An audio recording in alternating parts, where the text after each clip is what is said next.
네.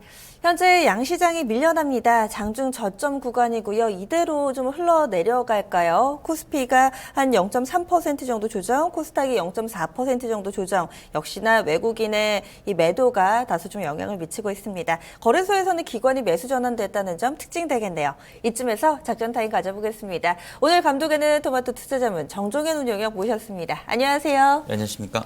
네.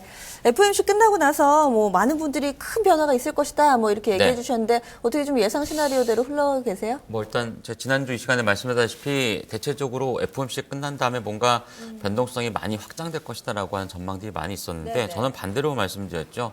시장 자체가 선반영. 그렇게 크게 움직이지 않을 것이다라고 하는 네. 그런 부분을 말씀드렸는데 아마도 뭐 최근 연말 장세이기 때문에 뭐 그러한 부분이 조금 더 반영이 되지 않을까 보여집니다. 네. 오늘 시장에서는 좀 어떤 부분 작전명으로 잡으셨어요? 예, 오늘 작전명은 뭐 좀 포괄적인데요. 대외 변수라고 드리도록 하겠습니다. 대외 변수 많잖아요. 네. 그렇죠. 뭐 사실 이제 뭐 FOMC 끝난 다음에 어느 정도 이제 시장에 좀 방향성이 나온다거나 뭐 이런 어떤 흐름 자체를 기대를 했습니다만 네. 사실 뭐 최근에 증시의 어떤 모멘텀적인 부분도 그렇게 크지 않고 뭐 잠시 후에 말씀드리겠지만 뭐 일부 좀 긍정적인 부분도 있긴 하지만 좋은 부분은 잘 반영이 안 되고 안 좋은 부분만 지속적으로 나타나고 있지 않나라고 좀 보여집니다. 여전히 뭐 유가를 비롯한 뭐 내부적인 문제도 그렇게 썩 좋지는 않지만 유가를 비롯한 어떤 해외 변수 쪽에 대한 증시의 영향력이 여전히 좀 많이 영향을 받지 않나라고 좀 보여집니다. 네, 워낙에 좀 많으니까 저희가 체크포인트 하나씩 보면서 좀 더 이야기를 나눠보겠습니다. 오늘의 체크포인트 공개합니다. 네, 오늘 포인트는 세 가지네요. 먼저 달러와 유가, 그리고 중국 증시, 마지막으로는 모멘텀입니다. 뭐 연일 빠지지 않습니다. 달러와 유가. 그런데 네. 이 포인트는 비슷한데요.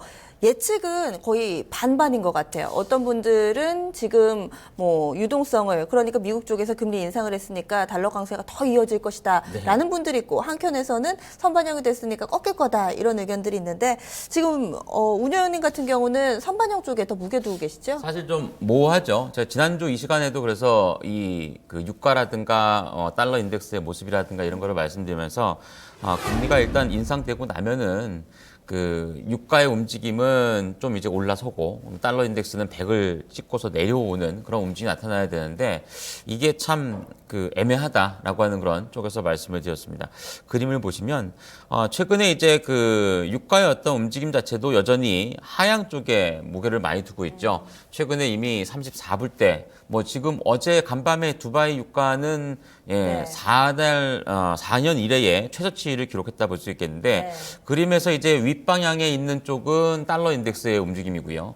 아랫방향 쪽은 국제 유가의 움직임입니다. 화살표 방향대로 움직이게 되면 말씀드린 것처럼 뭐 이제 금리 인상 이후에 이제 뭔가 선반영이 되고 나서 유가도 이제 원자재 쪽도 올라주고 달러 인덱스도 내려오면서 뭔가 증시의 좀 상승에 대한 부분을 반영을 해줄 텐데 가운데 지금 물음표가 제가 해둔 것처럼 이 방향성이 잘 나오질 않습니다. 오히려 국제 유가는 사실 개인적으로는 조만간 20불대도 보지 않을까라고 하는 생각을 할 정도로 최근에 상당히 좋지 않고 특히나 물론 지금의 움직임이 뭐 내년도에 이란의 그 원유 수출 재개라든가 이런 것을 다 반영하고 있다선 치더라도 주가도 그렇죠. 누구나가 보고 있는 여기가 저점 찍었구나.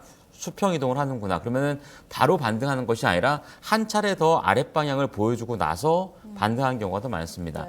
뭐 최근에 알아본 바에 의하면은 국내 정유사들도 2016년도 연평균 유가 자체를 한 뭐 50불대 가까이 보고 있다고 합니다. 근데 그 전망 자체가 사실상 잘 지금 맞아떨어질 거다라고 보는 쪽은 거의 드문 그런 상황이기 때문에 유가의 어떤 하락이라고 하는 부분이 우리나라 증시에는 굉장히 좀 부정적이고 2000년대 이후의 유가 하락과 종합주가지수의 하락이 궤를 같이 했다는 점을 감안해 본다면 상당히 부정적인 대외 변수가 현재 펼쳐지고 있다라고도 볼 수 있을 것 같습니다. 그래서 당분간은 뭐 연말 장세이기도 하고 이렇게 약간 좀 부정적인 움직임 내지는 뭐 대외 변수가 국내 증시에 많은 영향력을 미치지 않을까 보여지고요. 또한 이제 미국에서도 지금 두 번의 FOMC에 한 번 정도 금리를 인상할 수 있다라고 하는 얘기가 나오고 있는 그런 상황이라면은 사실상 그 달러 인덱스가 뭐 100을 더 넘어서지는 않겠지만 사실상 이제 좀 생각대로 가파르게 하락세를 보이거나 이런 부분은 조금 미진하지 않을까라고 좀 보여집니다. 저는 지난 FOMC 끝나고 나서 그동안의 흐름을 봤을 때 가장 특징적인 것이 보통은 전문가분들이 상품가하고 유가하고의 이 역외 상관관계에 주목해서 방향성을 잡아주셨는데 이제는 아예 뭐라고 해야 될까요? 상관관계가 좀 약해졌다? 예. 그래서 지금 오늘 보여주신 차트 같은 경우도 달러 인덱스 같은 경우는 100을 못 뚫고 주춤되기는 하지만 또 유가 같은 경우는 바닥을 계속해서 뚫고 내려가니까 이제 다들 대부분의 전문가분들이 절반은 맞고 절반은 틀린 게 되더라고요. 네. 그래서 이 상관관계를 이제는 좀 떠나서 봐야 되지 않을까라는 생각도 좀 들거든요. 뭐 사실 이제 이런 부분은 쉽게 예측하기보다는 결국에는 과거에 어떻게 움직였느냐라고 하는 쪽에 조금 더 이제 흐름을 맞춰서 전망을 많이 하게 되는데 뭐 말씀드린 것처럼 2000년대 이후에 금리가 인상되는 사이클에서 유가를 비롯한 원자재 가격은 선반영된 다음에 오르는 경우가 더 많이 있었는데 지금은 뭐 굉장히 변수가 많죠. 유가를 결정할 수 있을 만한 뭐 말씀드린 것처럼 뭐 추가적으로 미국이라든가 이란의 어떤 원유 수출 재개라든가 아니면은 그 이외에 어떤 뭐 셰일가스와 어떤 유가 간의 어떤 알력 싸움이라든가 이런 것들 여러 가지 좀 변수가 많이 있기 때문에 쉽게 예측이 좀 불가능하다고 볼 수 있겠고요. 또한 이제 상방의 움직임이 나타난다고 해도 지금 가격대에서 바로 움직이기보다는 글쎄요, 연말이라든가 1월 달 중에 있어서야 한 차례 더 조금 더 하락세를 보인 이후에 나타날 가능성이 좀 크지 않나라고 보여집니다. 그러면은 확인을 하고 대응을 해야겠네요. 네. 그럼 두 번째 포인트 넘어가 볼게요. 중국 증시. 네. 요즘에 괜찮던데요? 그나마도 어떻게 보면 중국 증시가 상승세를 보이고 있다라고 하는 것이 우리 증시가 조금 뭐 생각보다 좀 덜 빠지고 있는 그런 원인이 아닌가 보여집니다. 네. 제 기억에 제가 지난주 이 시간에 방송드릴 때 1940선 내외였으니까 뭐 그래도 이제 일주일 상간에 주가가 올라오긴 했는데 아마도 그 올라온 부분이 중국 증시에 대한 상승률이 높았기 때문에 나타나지 않나라고 좀 보여집니다. 그림을 하나 보시면은 최근 3개월간에 있어서의 주요 국가들의 주가 상승률입니다. 가장 우측에 있는 중국의 주가 상승률이 3개월 동안에 무려 15%가 넘게 올랐습니다. 굉장히 좀 부럽죠. 우리 증시 입장에선. 우리나라는 마이너스 0.9%입니다. 중국을 비롯한 선진국 증시, 뭐 독일이라든가 뭐 일본, 미국, 프랑스 할 거 없이 다 좋았는데 한국을 비롯한 뭐 대만이라든가 뭐 러시아라든가 이런 좀 이머징 국가들은 상당히 주가가 안 좋은 그런 국면을 보여줬습니다. 그나마도 우리나라 증시는 뭐 중국에 인접해 있다라고 하는 측면에서 중국의 주가 동향이 상당히 나쁘지 않았기 때문에 조금 생각보다 덜 빠졌고 또한 뭐 일부에서는 조금 어떤 모멘텀을 가지고서 주가가 오르는 그런 부분도 나타났다고 좀 볼 수 있습니다. 12월 달에 이제 그 공작회의가 있었고 내년도 이제 3월 달에 전인대가 있기 때문에 사실상 이렇게 좀 연결시켜서 본다라면은 뭐 중국의 어떤 최근의 경제 지표 상황도 일부 회복세를 보여주고 있는 그런 구간이고 정책적인 모멘텀 자체가 부각될 수 있는 그런 타이밍이 아닌가라고 좀 보여지기 때문에 작전명에서 드렸던 대외 변수 뭐 달러라든가 유가 동향 상당히 좋지 않지만 오히려 중국 시장 관련돼 있는 변수 자체는 비교적 국내 증시에는 긍정적인 역할을 해줄 수 있지 않을까라고 좀 보여집니다. 네, 그런데요. 제가 지금 중간중간에 계속 딴지를 거는 것 같아서 약간 죄송스럽긴 한데 중국 같은 경우는 이 기간을 3개월로 잡아주신 특별한 이유가 있으세요?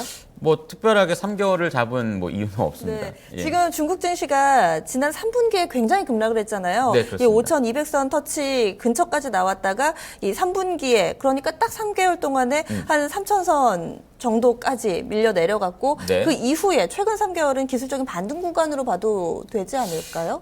제가 볼 땐 기술적인 반등 구간이라고 보기에는 조금 뭐랄까 상승률이 상당히 높고요. 그리고 물론 이제 급락이 나왔기 때문에 상승세를 보인다라고도 판단해 볼 수 있겠습니다만 이머징 국가 쪽에서 봤을 때는 중국 증시보다 지금 더 좋은 증시는 없다라고 보여집니다. 그만큼 중국 시장 쪽에 대한 어떤 회복에 대한 기대감이 상당히 크다라고 볼 수 있겠고 3분기 같은 경우는 뭐 PMI 지수를 비롯한 주요 이제 경제 지표 자체가 워낙에 안 좋았기 때문에 뭐 그러한 부분은 상당히 선반영했다라고 좀 볼 수 있을 것 같습니다.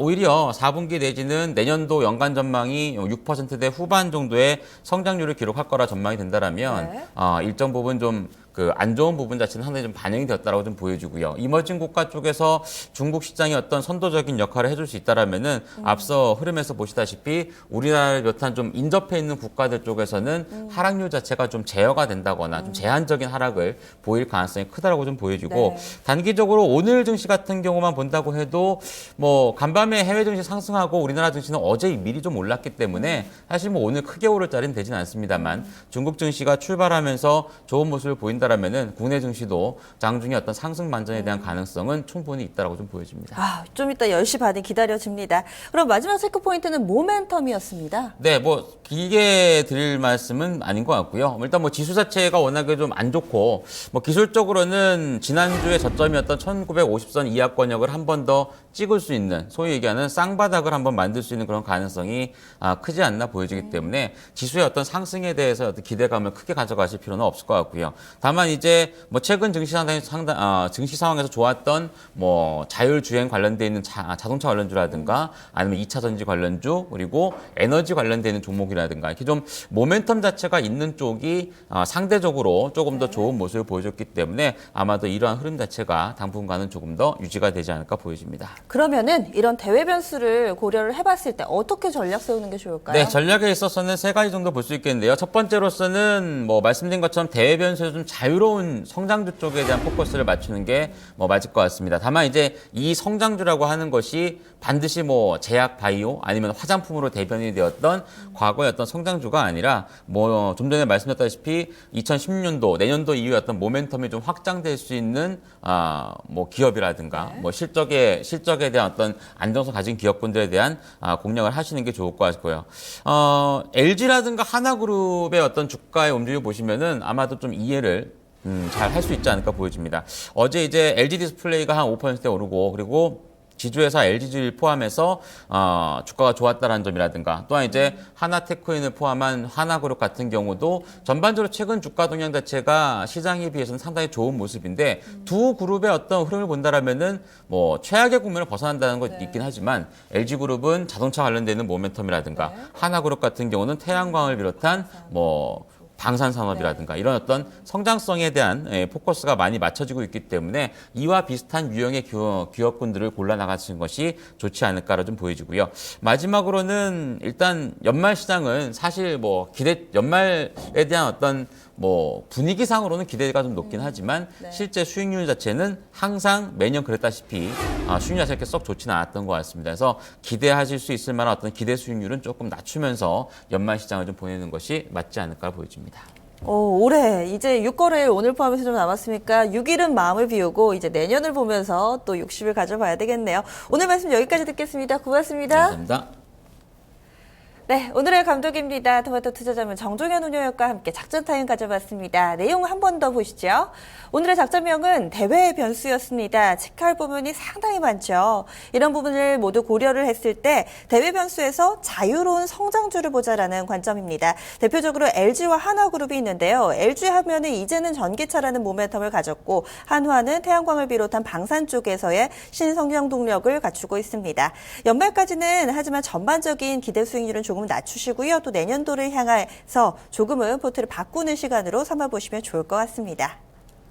네, 양시장은 계속해서 좀 마이너스권입니다. 코스닥이 오늘은 조금 위태위태합니다. 6거래일 만에 하락 전환 나오고 있는데요. 남은 시간 어떻게 또 시장이 바뀌는지 잘 대응해 보시기 바랍니다. 지금까지 전해드린 내용은 투자에 대한 조언입니다. 종목에 대한 상승과 하락을 보장하지는 않습니다. 여러분들의 투자 성향에 맞게 이런 조언들을 잘 흡수하셔서 수익으로 연결시키시기 바랍니다. 여기서 인사드리겠습니다. 고맙습니다.